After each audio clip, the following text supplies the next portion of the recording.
Hi, welcome to Talking Sense. Today I want to talk about why you avoid dealing with your money, because a lot of us avoid dealing with money.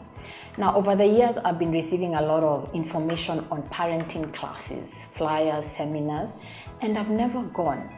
And I received one recently and I really just asked myself, why don't I want to go for these parenting classes?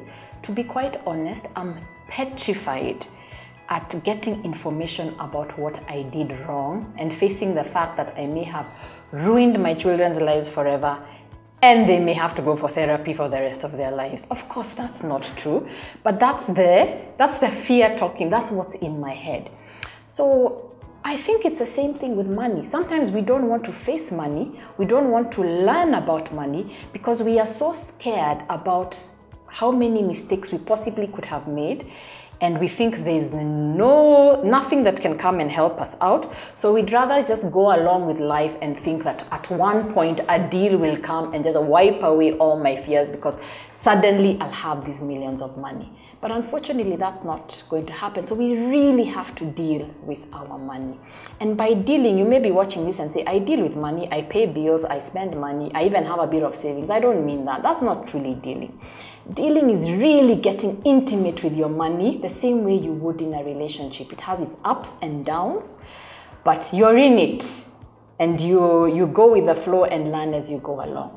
So the first thing to deal with money is really know where it goes. I've talked to people who earn a lot of money and they're like, oh, but I earn so much, I don't need to understand where my money goes. Actually, you need to understand it more than anybody else because you're possibly making the worst mistakes.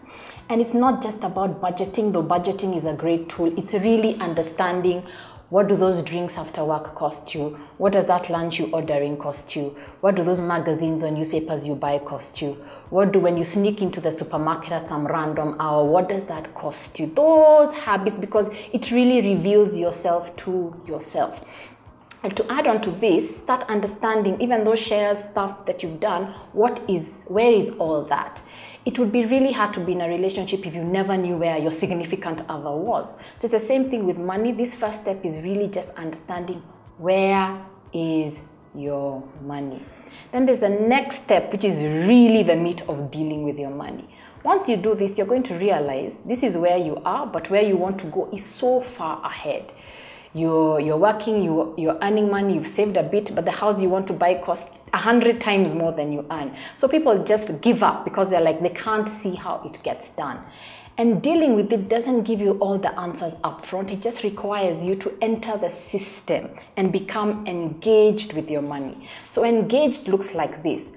Okay, I'm earning 70,000 shillings this year per month. Next month, I want to earn 100,000 shillings. What am I going to do about it? And that could mean you start a new investment. It could mean you start a business. It could mean even in your job, starting to say, what am I going to do to justify the 100,000 shillings? Dealing with it means coming to terms with your debt and saying, I am going to set aside a standing order of this amount so my debt can be paid off in 3 years and then I can buy this property. It means really asking yourself, instead of this idle plot of land lying around, what can I do with it to turn it into an income generating asset so it funds my retirement? This is the hard part, because with money, it is so much easier to play victim. It is so much easier to say, I'm blaming my economy, I'm blaming my wife, my husband, I'm blaming my boss, things are just bad, but we really don't want to engage and get out of our comfort zone. So I'm just telling you, deal with it. It's not hard. It's scary. What I'm saying is scary, but it's just one step at a time. Tomorrow, what is the one thing you're going to do that shows you are getting intimate with your money and dealing with it? And then take it further the next week and the next week and then build on that. Take a class, come to Centonomy and learn about money, because this is what we really do, as well as helping you understand how to multiply it. So you can do it one step at a time. Let's really deal with our finances.